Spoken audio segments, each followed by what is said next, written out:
Welcome to this tutorial on Gibson Assembly using Photo51. In this video, we'll walk you through the Gibson Assembly process step by step. Gibson Assembly is a seamless DNA cloning method that joins multiple DNA fragments in a single isothermal reaction. It uses three enzymes: exonuclease, DNA polymerase, and DNA ligase, to create overlapping ends, fill in gaps, and seal the backbone. This method allows the efficient assembly of complex constructs without restriction enzymes or ligation steps. Gibson Assembly is especially useful for multi-fragment cloning and large or flexible designs. Step 1. Open your destination vector. Go to My Files and select the plasmid file that will serve as your destination vector. Double-click the file to open it, or select Open in the top toolbar. Navigate to the cloning toolbar and select Gibson Assembly. This will open the Gibson Assembly window. If you want to change the destination vector, click the pencil icon next to the plasmid name or click Change Vector at the bottom of the modal. You can choose a new file from My Files, paste a sequence manually, or drag and drop it into the tool. To enable Gibson Assembly, each fragment must have overlapping sequences of 15 to 40 base pairs. These overlaps are added during PCR through primer extensions.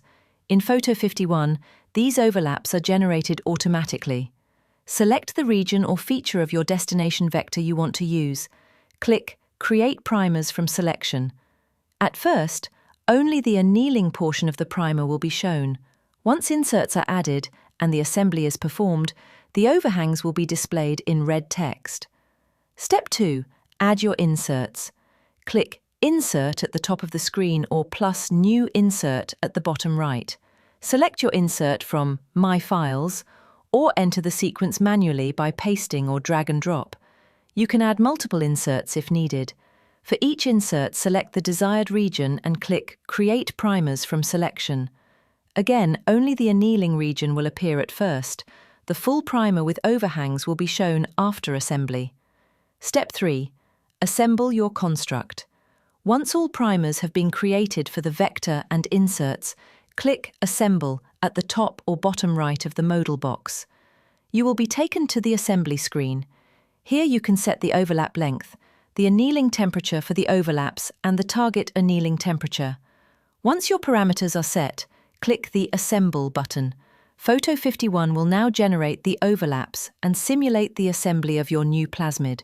To save the final construct, click Save Assembled Product at the bottom right of the modal.